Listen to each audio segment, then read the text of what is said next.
Welcome back to the Daily Poem here on the Close Reads Podcast Network. I'm David Kern. Today's poem is actually a selection of lines, maybe 75 lines, from Emily Wilson's translation of the Odyssey, which came out a year or two ago. Emily Wilson is a British classicist and professor of classics at the University of Pennsylvania. And she was the first woman to publish a translation of Homer's Odyssey into English. A few years back when the book came out, I did interview her over on our podcast Forma, so if you want to check that out, please do. But the lines that I want to read today are some of my favorite, and I really like what Emily Wilson did with them. They are from Book 1, and it's, of course, during the Telemachy, kicking off the Telemachy, that section of the Odyssey where Telemachus is discovering, I think he's discovering what it means to be Odysseus' son. He's on a little bit of an identity quest of his own, and until that sort of works itself out, then Homer doesn't even turn to Odysseus yet, and he does that in Book 5.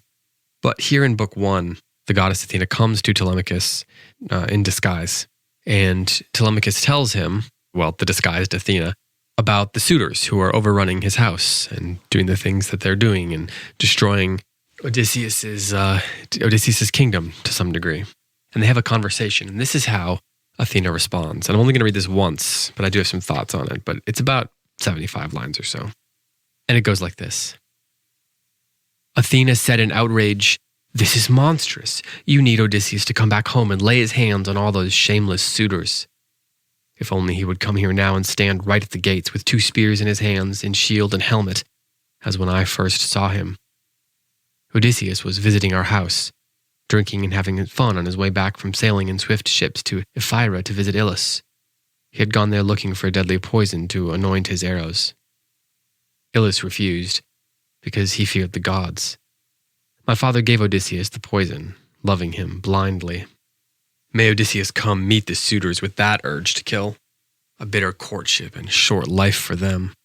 But whether he comes home to take revenge or not is with the gods. You must consider how best to drive these suitors from your house. Come, listen carefully to what I say.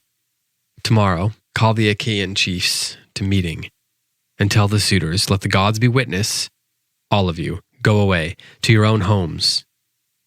As for your mother, if she wants to marry, let her return to her great father's home. They will make a wedding and prepare abundant gifts to show her father's love. Now here is some advice from me for you. Fit out a ship with 20 oars, the best, and go find out about your long-lost father. Someone may tell you news, or you may hear a voice from Zeus, best source of information. First, go to Pylos, question godlike Nestor. From there to Sparta, visit Menelaus. He came home last of all the Achaean heroes. If you should hear that he is still alive and coming home, put up with this abuse for 1 more year. But if you hear that he is dead, go home and build a tomb for him, and hold a lavish funeral to show the honor he deserves, and give your mother in marriage to a man. When this is done, consider how deeply you might be able to kill the suitors in your halls, by tricks or openly. You must not stick to childhood. You are no longer just a little boy. You surely heard how everybody praised Orestes when he killed the man who killed his famous father, Devious Aegisthus. Dear boy, I see how big and tall you are. Be brave, and win yourself a lasting name. But I must go now, on my nimble ship. My friends are getting tired of waiting for me. Remember what I said, and heed my words. Telemachus was brooding on her words and said, Dear guest, you were so kind to give me this fatherly advice. I will remember. I know that you are eager to be off, but please enjoy a bath before you go, and take a gift with you. I want to give you a precious, pretty treasure as a keepsake to mark our special friendship. But the goddess, Athena, met his gaze and said, Do not hold me back now. I must be on my way. As for the gift you feel inspired to give me, save it for when I come on my way home, and let me give you presents then, as well in fair exchange. With that, the owl-eyed goddess flew away like a bird, up through the smoke. She left him feeling braver, more determined, and with his father even more in mind. Watching her go, he was amazed and saw she was a god. Then, godlike, he went off to meet the suitors. So quickly before I let you go for the weekend, I want to say a couple of words about these lines because I think they're kind of at the core of the Telemachy, these first 4 books of the Odyssey. I mentioned earlier that I think, I didn't come up with this myself. Eva Brand in her book, Homeric Moments, writes that she thinks that the Telemachy is about Telemachus learning what it means to be Odysseus' son, learning that he is Odysseus' son.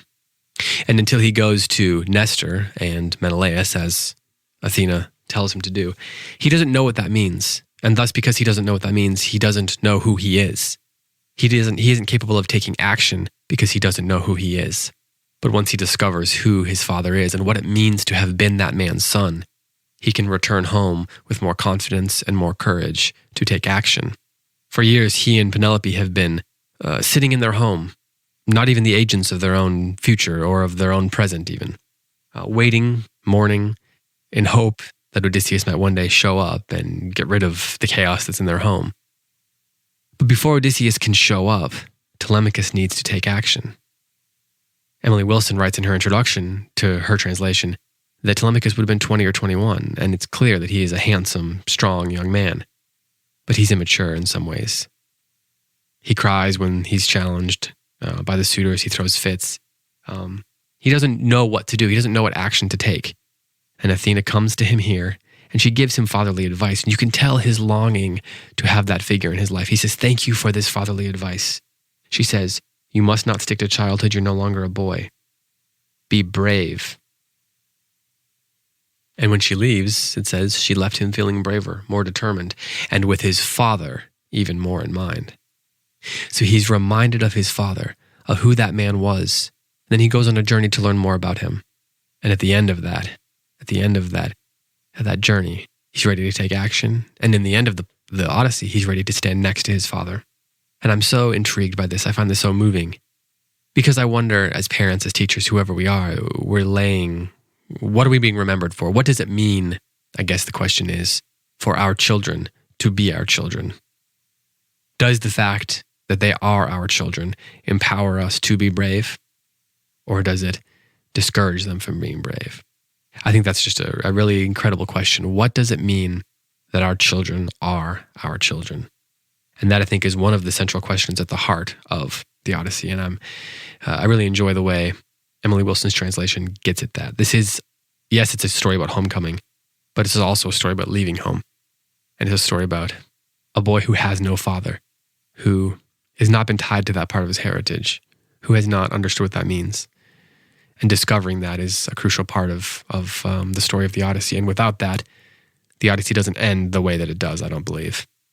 So, thank you to Emily Wilson for her translation of the Odyssey. This has been the Daily Poem. Thanks so much for listening. I'll be back on Monday with another one for you.